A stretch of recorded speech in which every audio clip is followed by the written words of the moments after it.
The late afternoon sun cast long shadows through the windows of the telegraph office in Prescott, where Clara Mitchell's fingers danced across the brass key with practiced precision. The small wooden building, perched on the edge of town where the grasslands began their slow climb into the mountains, had been her sanctuary for the past 2 years. At 26, she'd found purpose in the steady click-clack of Morse code, translating the heartbeat of the territory one message at a time. The autumn wind whistled through the cracks in the weathered walls, carrying with it the scent of sage and cattle from the sprawling ranches that dotted the surrounding plains. Clara paused in her work, rubbing her temples as she deciphered another mundane message about cattle prices. The isolation of her position suited her, though few understood why a woman of her education would choose such a solitary existence. A sharp series of clicks caught her attention, the urgent rhythm breaking through the usual afternoon lull. Her eyes narrowed as she translated the message, meant for Alexander Turner, one of the territory's wealthiest ranchers. The coded language was subtle, but after years of handling business correspondence, Clara recognized the deliberate pattern of deception woven into the seemingly innocent words about grain shipments. The door creaked open, bringing with it a gust of wind and a stranger whose presence immediately filled the small office. Ethan Phillips stood in the doorway, trail dust coating his dark clothes, his face weathered but his eyes sharp beneath the brim of his hat. Clara's hand instinctively moved to cover the message she'd been transcribing, though she couldn't say why the man's arrival made her suddenly wary. "Ma'am," he said, removing his hat with a grace that seemed at odds with his rough appearance. "Need to send a message to Flagstaff." There was something in the way he glanced at her notepad that made Clara's skin prickle. She'd seen enough men with secrets to recognize one standing before her, though whether he was connected to the message she'd just intercepted, she couldn't be sure. The next message came through as Clara prepared to help the stranger, and her blood ran cold. The seemingly innocent grain prices contained a hidden warning.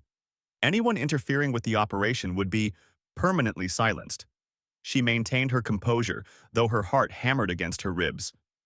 The stranger was still watching her, his expression unreadable, as she carefully copied down his message to Flagstaff. That evening, after closing the office, Clara took her usual route home along the dusty street that led to her small house on the outskirts of town. The setting sun painted the clouds in shades of purple and gold, but she barely noticed the beauty. Her mind raced with the implications of what she'd discovered, a conspiracy that could destroy the livelihoods of every rancher and farmer in the territory.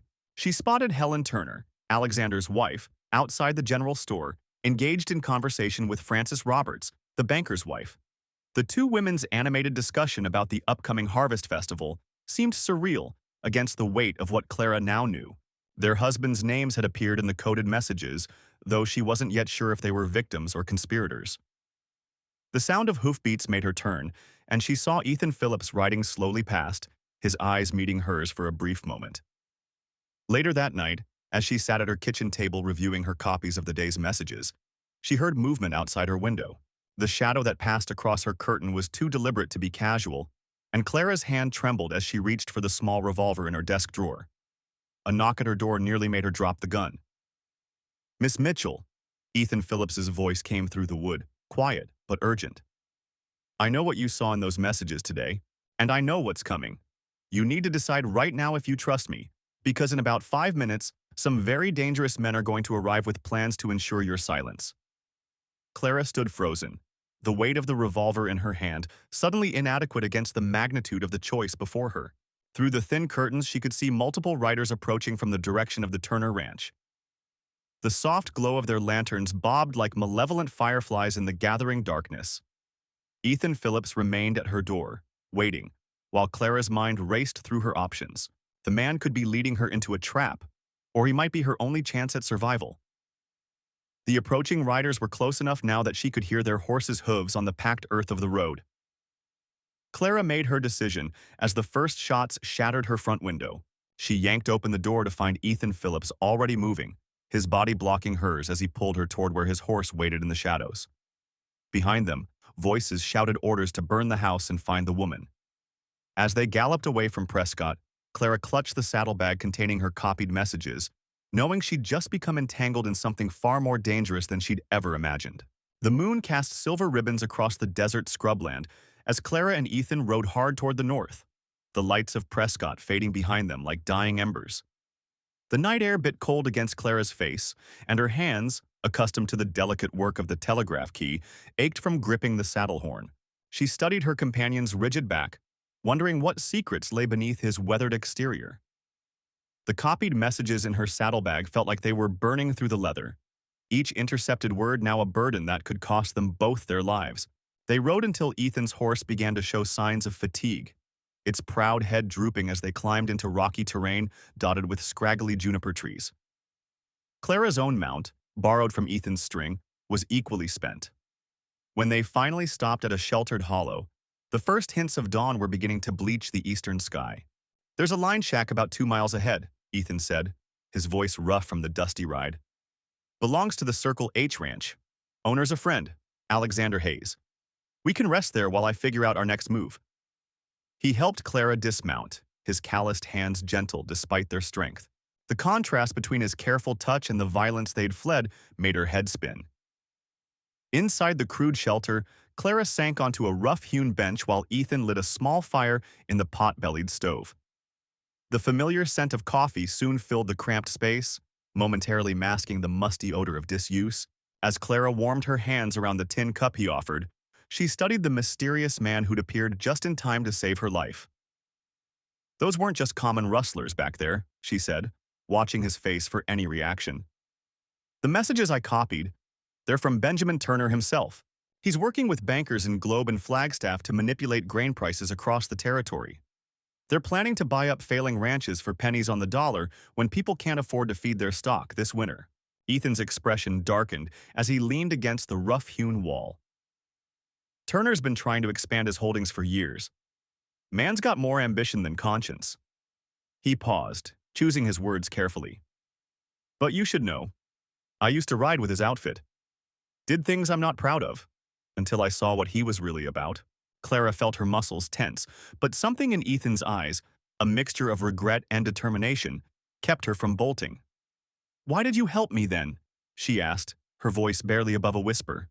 "Because 6 months ago, I watched Turner's men burn out a widow named Frances Mitchell when she wouldn't sell. Her boy died in that fire." Ethan's hands clenched into fists. "I've been gathering evidence against Turner ever since, but nothing solid enough to take to the law. Your telegraph messages could change that." The wind whistled through gaps in the shack's walls as Clara considered his words. Dawn was breaking in earnest now, painting the sky in shades of amber and rose. She knew they couldn't stay long. Turner's men would be searching every trail between here and Prescott. "There's a marshal I trust in Yuma," Ethan said, breaking the silence. "Man named Noah Webster. If we can get these messages to him, he's got the authority to move against Turner and his banking friends. But it's 3 days hard ride, and Turner's got men watching every road." Clara stood, smoothing her wrinkled skirts with trembling hands. "I've spent the last 5 years alone in that telegraph office, watching other people's lives pass through my fingers in dots and dashes," she said. "Maybe it's time I wrote my own story." The steel in her voice surprised even her. Ethan's weathered face creased in a slight smile as he began gathering their meager supplies. Outside, a meadowlark song heralded the new day, its clear notes carrying across the awakening landscape. Clara knew that somewhere out there, Turner's men were already on their trail, but for the first time since she'd decoded those damning messages, she felt something besides fear. She felt purpose. The morning air bit cold and sharp as Clara and Ethan led their horses through the dense pine forest, keeping off the main trails. Clara's telegraph office uniform, meant for indoor work, offered little protection against the mountain chill. Ethan had wordlessly offered his spare coat earlier, a gesture that spoke volumes about the man's character, though she still wasn't sure she could fully trust him. The distant crack of a rifle shot froze them both in their tracks. Ethan's hand moved to his holster with practiced ease as he scanned the tree line. "Turner's men," he whispered, guiding them behind a rocky outcropping. "They're searching the high ground first. Smart. They know we're headed for Yuma." Clara pressed herself against the cool stone, her heart hammering. The coded messages she'd intercepted were still tucked safely in her boot, their damning evidence of Turner's scheme to manipulate grain prices burning like a brand against her ankle. Clara Mitchell's fingers trembled as she decoded the latest telegraph message, her heart pounding against her ribs in the small mountain station overlooking the vast grasslands of the Arizona Territory. The encrypted communications between grain merchants in Prescott and Flagstaff had grown increasingly suspicious over the past week. As she transcribed the latest transmission, the pieces finally clicked into place. A sophisticated scheme to artificially inflate grain prices and bankrupt small ranchers across the territory. The late afternoon sun cast long shadows through the station's dusty windows as Clara carefully folded the decoded messages and tucked them into her boot. She couldn't trust anyone. Not after discovering that Alexander Turner, the wealthy cattle baron who controlled most of the surrounding rangeland, was deeply involved in the conspiracy. His influence reached into every corner of the territory, including the local telegraph office where she worked. A sudden movement outside caught her eye. A lone rider approaching through the swaying grass, his dark duster billowing in the wind. Clara's hand instinctively moved to the small derringer she kept hidden beneath her desk. The stranger dismounted with fluid grace, his worn boots leaving dusty prints on the station's wooden steps. When he entered, she was struck by his weathered face and eyes that seemed to hold both danger and sorrow. "Name's Ethan Phillips," he said quietly, removing his hat. "Got a message to send." Something about his careful movements and the way his gaze swept the room told Clara he was more than a simple traveler. She'd heard whispers about a notorious outlaw named Phillips who disappeared 2 years ago after a bloody bank robbery in Yuma. But the man before her didn't match the brutal descriptions she remembered. As Clara transmitted his innocuous message about cattle prices, she studied him covertly. Despite his obvious attempts to appear ordinary, she noticed the telltale signs of a man accustomed to violence. The way he positioned himself with his back to the wall, the subtle bulge of a hidden weapon beneath his coat. Yet there was something else in his manner, a weariness that spoke of a man trying to escape his past. The sound of approaching horses shattered the tense silence. Through the window, Clara spotted 3 of Turner's men, led by his ruthless foreman, Jacob Roberts.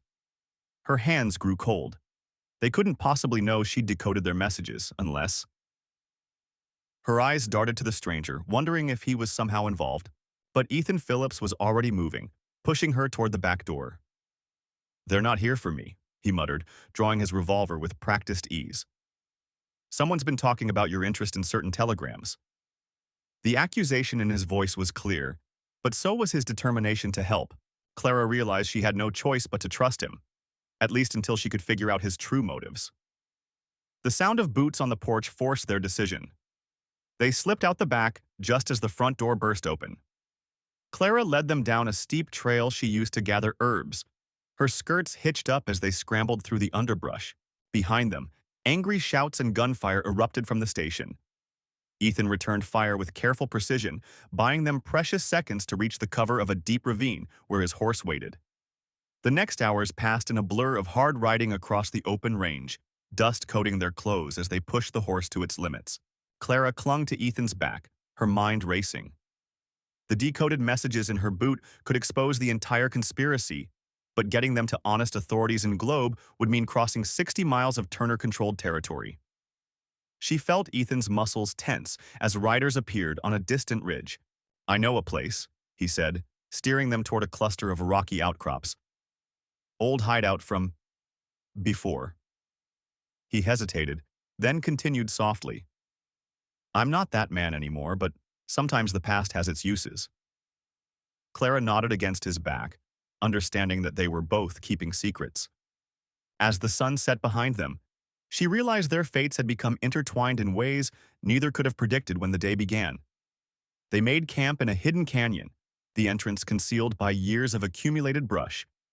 As Ethan tended to his horse, Clara studied the decoded messages by firelight, piecing together more details of Turner's scheme. The conspiracy went deeper than grain prices. It was an elaborate plot to force small ranchers into bankruptcy, allowing Turner to seize their water rights and create a monopoly on the territory's beef trade. "Why risk helping me?" Clara finally asked, watching Ethan across the flames. He was silent for so long she thought he wouldn't answer. Finally, he spoke, his voice rough with memory. 2 years ago, I was part of something that destroyed innocent lives. Been trying to find a way to balance those scales." He met her eyes. Maybe this is it. Clara realized that redemption, like justice, could take unexpected forms. Dawn brought the sound of searching riders in the distance. As they prepared to move out, Clara shared everything she'd learned about the conspiracy. Ethan listened intently, his expression darkening. Turner's got men in every town between here and Globe, he warned. But I know someone in Prescott who might help. If she's still alive? Name's Frances Roberts, Jacob's sister, but they haven't spoken in years. She knows things about Turner that could help us. The mention of Frances Roberts sparked a memory in Clara's mind. She'd handled telegrams between the Roberts siblings months ago, bitter messages about family land and broken promises. Turner forced Frances to sell her ranch, Clara recalled. She never forgave Jacob for siding with him. Ethan nodded grimly. That's why we can trust her. Question is, can we reach Prescott alive? The morning sun cast long shadows across the scrubland as Clara and Ethan made their way north, keeping to the shallow ravines and patches of scrub oak to avoid being silhouetted against the horizon. Clara's telegraph equipment, hastily wrapped in oilcloth, bumped against her side with each step of her borrowed horse. The weight reminded her of everything she'd left behind. Her quiet life, her security, the simple predictability of dots and dashes through the wire. Ethan rode slightly ahead, his posture tense as he scanned the terrain. They'd avoided the main trails, which meant slower progress but better chances of staying alive. Clara studied his back, wondering again about the story behind his scars and the weight he seemed to carry. He'd mentioned serving time in Yuma, but there was more to it. Something in the way he spoke of Turner's operation suggested personal history. By midday, the heat had become oppressive, and they stopped in a grove of cottonwoods near a trickling spring. As Clara refilled their canteens, Ethan pulled out a worn map. Turner's got men watching the stage routes, he explained, tracing a line with his finger. But there's an old Apache trail through these hills. Rough going, but it'll get us to Prescott without crossing open country. Clara hesitated. What aren't you telling me about Frances Roberts? She asked. You said she might help us if she's still alive. What did you mean? Ethan's face tightened. Turner's men tried to silence her once before. She survived, barely. Started running a newspaper in Prescott, using it to expose corruption. That's why Jacob cut ties. Said she was putting the family at risk. The afternoon brought them into increasingly rocky terrain. Clara's hands were raw from the rains, her muscles aching from hours in the saddle. But each mile brought fresh evidence of the conspiracy's reach. They passed abandoned homesteads, their windows dark and doors hanging loose. Turner's been buying up foreclosed properties through shell companies, Ethan explained. Once he controls enough land, he'll control the grain supply, then the prices. As evening approached, they spotted smoke rising from a distant camp. Ethan led them into a narrow box canyon, the walls providing natural concealment. We'll rest here, he said, helping Clara dismount. But no fire. Turner's got men watching for smoke signals.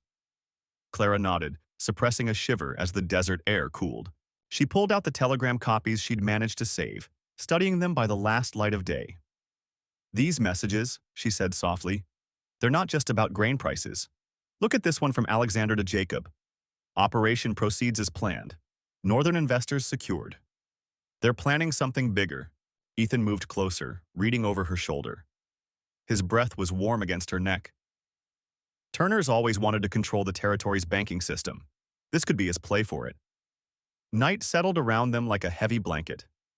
Clara tried to sleep, but her mind raced with possibilities and fears. She thought of her sister Helen back in Globe, who might already be in danger.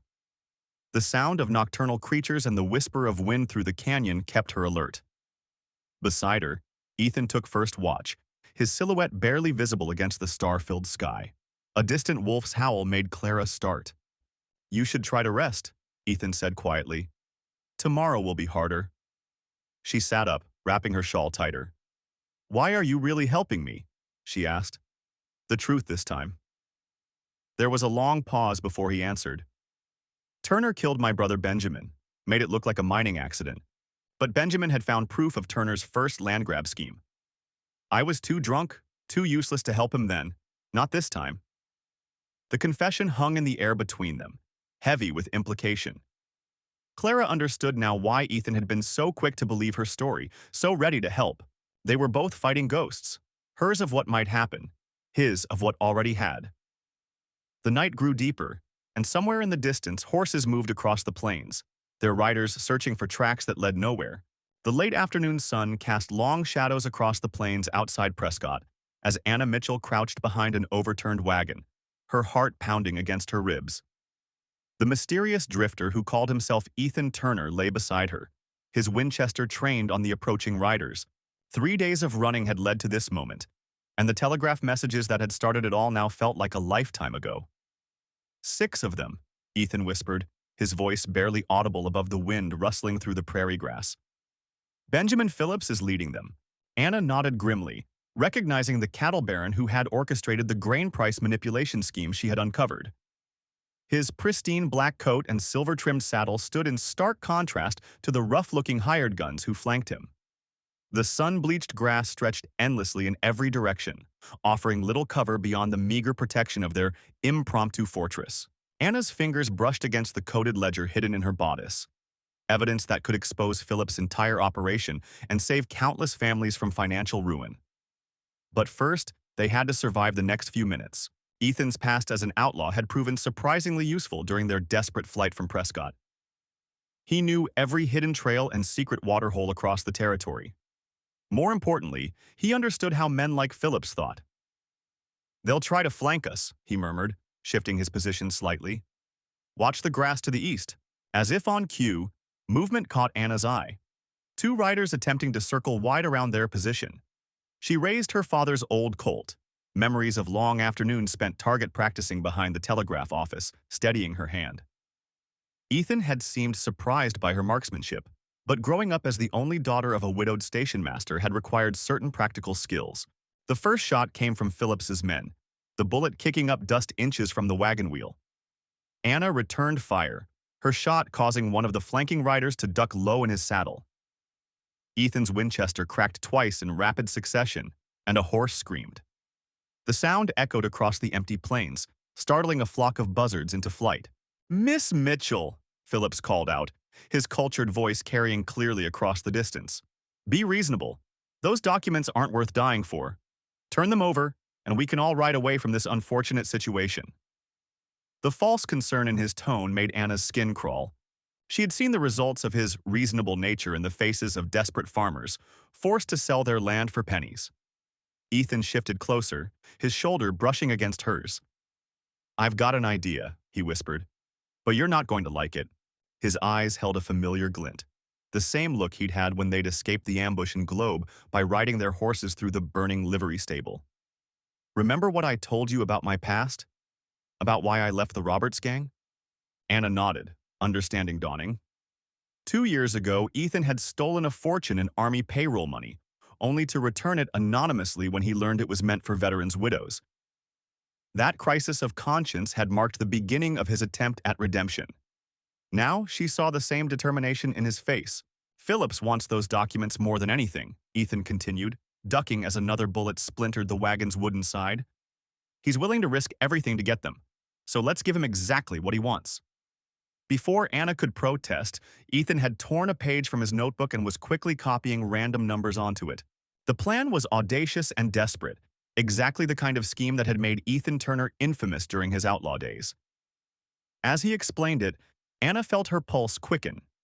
It was dangerous, possibly suicidal, but it might be their only chance. More importantly, it would give them the opportunity to expose Philip's entire operation, not just the grain price manipulation. Another volley of shots forced them lower behind the wagon. The sun was sinking faster now, painting the prairie in shades of blood and gold. Anna made her decision. "I'll do it," she said, already untying her hair to match Ethan's description of how they would proceed. "But you have to promise me one thing. If this goes wrong, you'll get the real documents to Alexander Noah at the Territorial Marshal's office." Ethan's face softened for a moment, and Anna saw something there that made her breath catch. Then his features hardened back into the mask of the professional outlaw. "They won't be expecting this," he said, checking his revolver. "Phillips thinks he's dealing with a simple telegraph operator and a washed-up gunman. Time to show him how wrong he is." The next few minutes unfolded like a carefully choreographed dance. Anna moved exactly as Ethan had instructed, making herself visible enough to draw attention while he worked his way through the grass. Philip's men, predictably, focused on the more obvious threat. None of them noticed the shadow moving steadily closer to their leader's position. When the shooting started in earnest, it was unlike anything Anna had experienced in her 24 years. The air itself seemed to ignite with gunsmoke and shouting. She heard horses screaming, men cursing, and above it all, the steady rhythm of Ethan's Winchester working its deadly magic. The plane became a chaos of motion and sound. Through it all, Anna kept her focus on Phillips. She saw the moment he realized something was wrong. The instant he understood that the simple ambush he had planned had transformed into something else entirely. His face transformed from confident superiority to confusion, then to the first traces of fear. It was exactly what Ethan had predicted. The sun touched the horizon just as Ethan made his move. One moment, Phillips was shouting orders to his increasingly disorganized men. The next, he was staring down the barrel of Ethan's revolver. "Drop the reins," Ethan's voice carried clearly in the sudden silence. "You're about to have a very interesting conversation with the territorial marshal." Phillips' hand twitched toward his holster, and for a heartbeat, Anna thought he might try something foolish. But 20 years of manipulating markets from behind a desk hadn't prepared him for staring death in the face. His fingers trembled as he released the reins, letting them fall slack against his horse's neck. Around them, the remaining gunmen lowered their weapons, reading the shifting winds of fortune. The setting sun painted the prairie grass in shades of crimson and gold, nature's own commentary on the blood that had been spilled. Anna emerged from her position behind an old cottonwood, the evidence she'd gathered from the telegraph office clutched tightly in her hand. The papers detailed every crooked deal, every manipulated grain price, every bribed official from Flagstaff to Prescott. "You don't understand what you're dealing with," Philip spat, his composure cracking like sun-baked mud. "There are powerful men behind this, men who will send others after you, after both of you. This doesn't end here." His eyes darted between Anna and Ethan, calculating even in defeat. The wind carried the acrid smell of gunpowder across the plain, mixing with the sweet scent of prairie grass. Ethan's expression remained unchanged, but Anna noticed the subtle tightening of his jaw. She knew he was thinking of his own past, of the years he'd spent as an enforcer for men like Phillips before finding his conscience.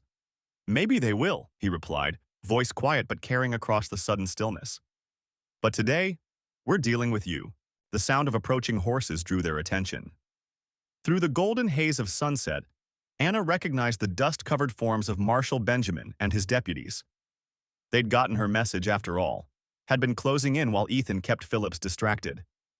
The pieces of their dangerous gambit were finally falling into place. The marshal's arrival sparked a flurry of activity. Deputies moved efficiently to secure Phillips and his men, while Benjamin himself dismounted to examine the evidence Anna provided. His weathered face grew darker with each document he reviewed. "This goes deeper than we thought," he muttered, looking up at Anna with newfound respect. "Half the Territorial Council is implicated in these papers." As the law took charge of the scene, Anna found herself standing beside Ethan at the edge of the chaos. The man who had appeared so mysteriously in her hour of need now seemed uncertain, his usual confidence wavering. "I suppose this is where we part ways," he said, not quite meeting her eyes. "A man with my history won't do you any favors when the territorial courts get involved." But Anna had seen beyond his past during their desperate days together. She'd witnessed his struggle for redemption, the way he'd risked everything to help her expose the truth. "The courts will need to hear from everyone involved," she said firmly, "including the man who helped bring down Phillips' operation. Your testimony could make the difference between justice and another cover-up." The last rays of sunlight caught the silver threads in Ethan's dark hair as he considered her words. Around them, the prairie wind whispered through the grass, carrying the promise of change. The territory was about to face a reckoning, and perhaps in the midst of it all, a man's past could be rewritten alongside the future of the land itself. Marshal Benjamin approached them, his spurs jingling with each step. "We'll need both of you to ride to Prescott," he said, his tone making it clear this wasn't a request. "The territorial governor will want to hear this story firsthand." He paused, glancing at Ethan with a knowing look. "All of it." As darkness settled over the prairie, Anna watched the last colors fade from the sky. The conspiracy she'd uncovered had nearly cost her life, but it had also led her to an unexpected ally, a man seeking his own redemption. Tomorrow they would ride for Prescott, carrying the truth that could reshape the territory's future. But for now, in the growing darkness, she allowed herself to feel the first real sense of victory since this all began. The autumn wind carried the scent of smoke and vengeance across the plains as Anna Mitchell watched the approaching riders from her telegraph station window. Her fingers trembled against the brass key, having just sent what might be her final message to the authorities in Prescott. The conspiracy she'd uncovered went deeper than anyone could have imagined, reaching into the highest levels of the territorial government. Now Jacob Turner's men were coming to silence her, and her only ally was the mysterious Alexander Phillips, a man whose own past was as shadowy as the gathering storm clouds.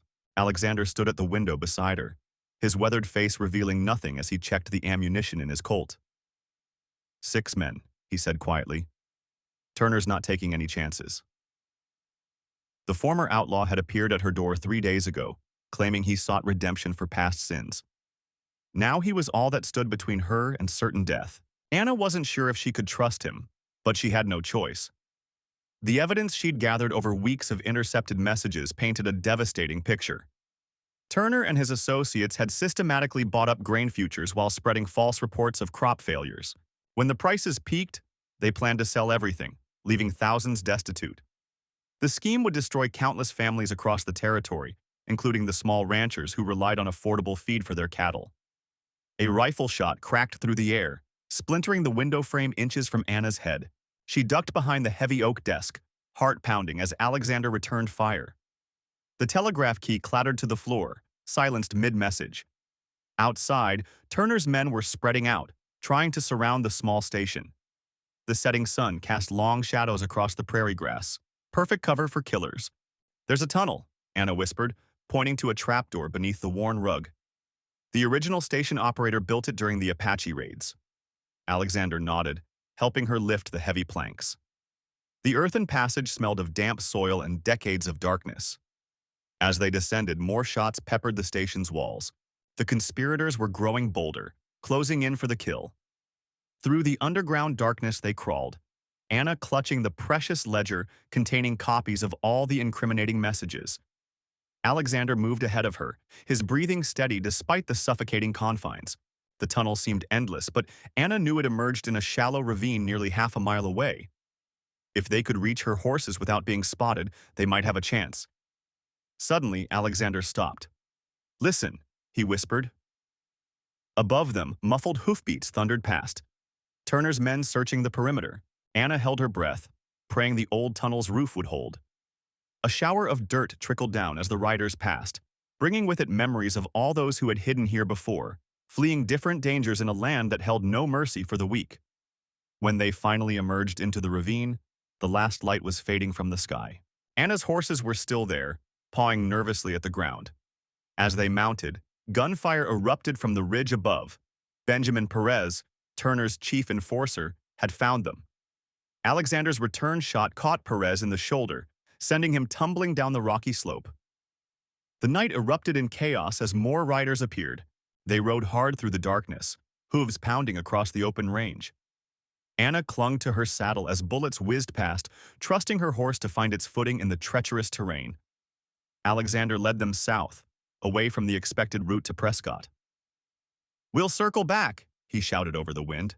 "There's a ranch belonging to Noah Roberts. He's honest, and he owes me his life." Dawn found them at Roberts' ranch, their horses lathered and trembling from the night's hard ride. Noah took them in without question, his wife Clara tending to their exhaustion while he posted his ranch hands as lookouts. As Anna cleaned trail dust from the precious ledger, Alexander finally revealed the full truth. He'd once ridden with Turner's gang until their greed had led to the death of an innocent family. His quest for redemption was personal. The next few days passed in tense waiting. Turner's men were searching every trail and watershed, growing desperate as Anna's evidence threatened their scheme. Noah's ranch became a fortress, with armed cowboys patrolling the perimeter day and night.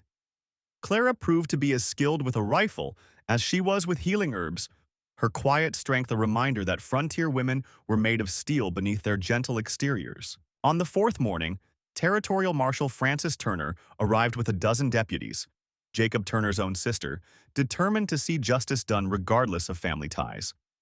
The evidence in Anna's ledger was damning, and Francis had already arrested several conspirators in Prescott.